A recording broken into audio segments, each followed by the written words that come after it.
Have you ever wondered, can just one careless comment cause a senior's blood pressure to suddenly spike? Today, we'll listen to the story of George, a 68-year-old man, to better understand the quiet connection between emotions and blood pressure. And more importantly, how to manage it with calm and peace of mind. Hello, doctor. My name is George. I'm 68 years old. I don't know if this sounds silly, but lately, my blood pressure seems to spike every time I get into an argument with my wife. I know after living together for so many years, couples are bound to disagree from time to time, but even a small difference in opinion, just a simple misunderstanding, and suddenly my heart starts racing. I feel a bit lightheaded, and my face heats up. One time, it was over something as trivial as her misplacing the TV remote, and yet my chest felt like my heart was running a marathon. What puzzles me is that I eat reasonably well. I exercise every morning. I take my blood pressure meds on time. But still, every time I get stressed, even just for a few minutes, my BP jumps to 160, sometimes even 170. I remember once sitting with my grandson while he was arguing with his mom, not even with me, and I got caught up in the tension.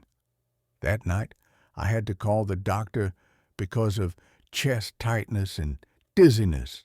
Lately, I've started avoiding conversations that could turn into arguments. But let's be honest, within a family, it's hard to steer clear of everything. Between children, spouses, grandkids, everyone's got their own emotions.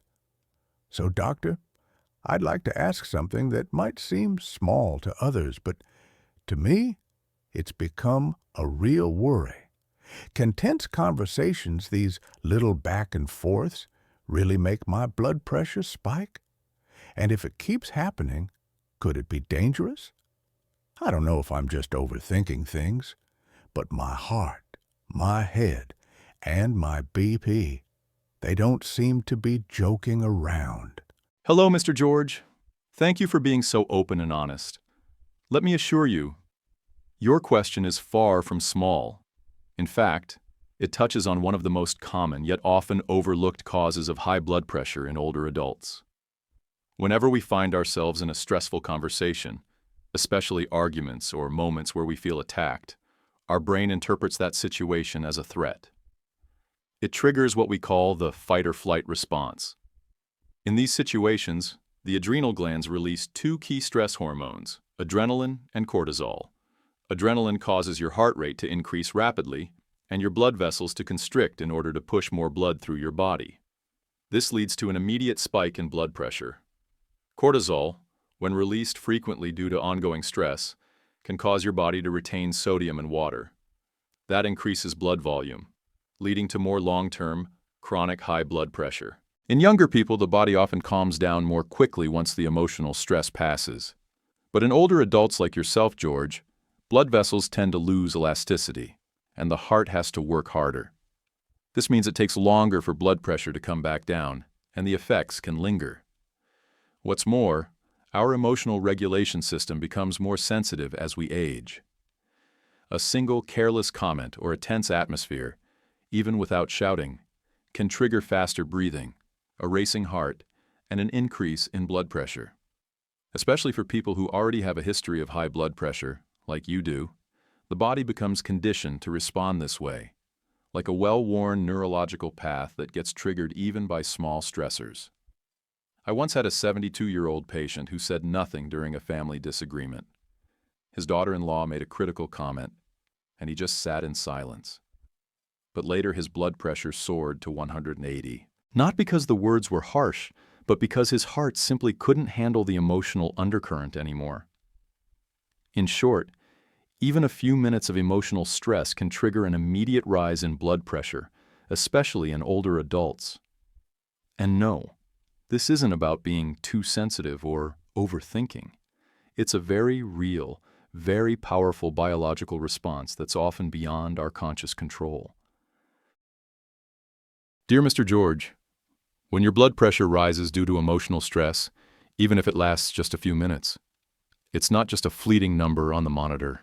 Each of those moments is like a battle your heart, brain, and blood vessels must endure. In younger individuals, a temporary spike in blood pressure may settle back down quickly. But in older adults or those with a history of hypertension, every spike places significant strain on the cardiovascular system. Let's start with short-term effects. When your blood pressure suddenly rises, you may experience headaches, flushed face, rapid heartbeat, or a sense of nervousness and shortness of breath. Some people may also feel lightheaded, have blurry vision, or hear ringing in their ears, just like you described. For those with a history of vascular issues, even a brief spike in pressure can increase the risk of stroke. I once treated a 70-year-old woman who got into a small argument with her daughter-in-law over dinner plans. Moments later, she collapsed to the floor, a mild stroke caused by a sudden spike in blood pressure. But what's even more concerning are the long-term consequences. If these stress-triggered spikes happen repeatedly, the blood vessels can suffer silent damage, losing their natural elasticity, making them more prone to hardening, atherosclerosis. The heart is forced to pump harder and faster, leading to heart muscle thickening, which can eventually result in heart failure. The kidneys, responsible for filtering your blood, may gradually lose function. And the brain, which is extremely sensitive to changes in blood pressure, may develop microvascular damage, leading to memory decline, difficulty sleeping, or even early cognitive issues. The heartbreaking part? Many people don't realize this is happening because we tend to blame high blood pressure on just diet, salt, or medication. Meanwhile, emotional stress and everyday arguments, however small, can become hidden saboteurs of our health. Think of your body, George, like a car that's traveled hundreds of thousands of miles. It needs gentle care. But every time you get angry, anxious, or emotionally overwhelmed, it's like slamming the accelerator on a hot engine. Sooner or later, something gives out. That's why chronic emotional stress isn't just uncomfortable. It's a warning sign. If those moments of tension keep stacking up, high blood pressure stops being just a number. It becomes a signal that bigger health risks may be right around the corner. Mr. George, I truly understand. It's nearly impossible to never get upset, never argue, especially within a family. But what is possible, and within your control, is learning how to manage your body's response to stress. That alone can significantly reduce the risk of blood pressure spikes. Here are some simple, effective strategies you can start using right away. 1. Deep breathing. Calm the body the moment tension rises. As soon as you feel that tightness in your chest, irritation, or sense a difficult conversation coming on, pause for a few seconds and focus on your breath.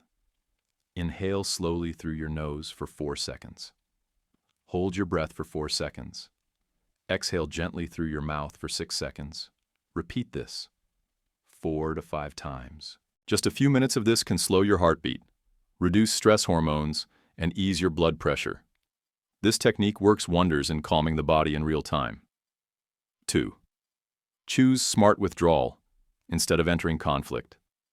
Sometimes, not engaging is the real victory. It's okay to say, "I'd rather not talk about this right now. Let's come back to it later."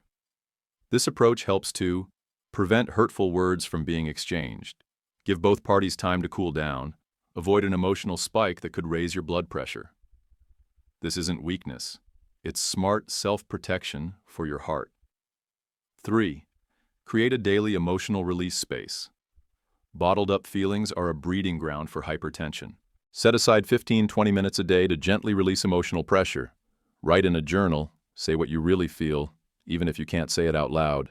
Listen to calming music. Tend to your garden, admire the trees, or simply sit quietly. A little peaceful time each day allows your body and mind to reset. 4. Talk to family members about your emotional limits. Your loved ones might not realize how much you worry about your blood pressure. Try sharing gently. "My blood pressure's been acting up lately. Let's keep things calm when we talk. I get tired quickly." A little understanding goes a long way in creating a less stressful family atmosphere. 5. try meditation, or join an emotional support group. Many older adults think meditation is abstract, but it's simply learning to sit still and let your feelings pass without reacting. If it feels difficult to start alone, you could. Join a gentle beginner's class. Attend a senior group that focuses on emotional support and mindful living. You'll meet others, share laughs, and lower your blood pressure naturally. Mr. George, we can't always avoid life's storms, but if we learn to carry the right umbrella, we can walk through them without getting soaked. You don't need to stop feeling. You just need better tools to guide your body through those feelings. Your heart will thank you for every little step. Dear Mr. George, and to everyone watching this video, we often think high blood pressure comes from salty food, lack of exercise, or just getting older. But we tend to forget one of the most silent triggers, hiding right inside our homes: emotional tension during conversations. A hurtful comment, a poorly timed remark, a small disagreement that turns into an argument. Any of these can spike your blood pressure, sometimes without you even realizing it. You were absolutely right to raise this concern, Mr. George. Because this isn't just about blood pressure. It's about the emotional well-being of older adults, a topic that might seem minor, but can deeply affect your overall quality of life. We can't avoid all stress, but what we can do is learn how to. Notice how our body reacts. Pause and breathe instead of immediately responding. Choose calm withdrawal over heated engagement when we feel ourselves starting to boil inside. The aging body is like a well-worn musical instrument. A gentle touch brings out music, but playing too hard can snap a string. So the key is to play slower, softer, and know when to rest. If every day you took just 5 quiet minutes to sit still, breathe deeply, and gently tell yourself, "Today I choose peace over proving a point," your heart and your blood pressure would gradually begin to settle. Sometimes the secret to health doesn't lie in big changes, but in how we handle our emotions, one quiet moment at a time. If you or someone in your family has ever felt chest tightness, a racing heart, or a sudden spike in blood pressure after a stressful conversation, we'd love to hear your story in the comments below. We read every single comment because each story matters. And who knows, your words might be just what someone else needs to feel understood and less alone. If you found this video helpful, feel free to subscribe to our channel. Every week we share gentle, heartfelt advice about senior health. Nothing too technical, just real conversations, like an old friend checking in. Here's your translated closing in warm conversational American English, perfectly in tune with the senior health content tone. And remember, peace isn't about having no storms. It's about knowing how to keep your heart calm when the waves roll in. See you in the next video, where we'll talk about the little things in life, the ones truly worth listening to.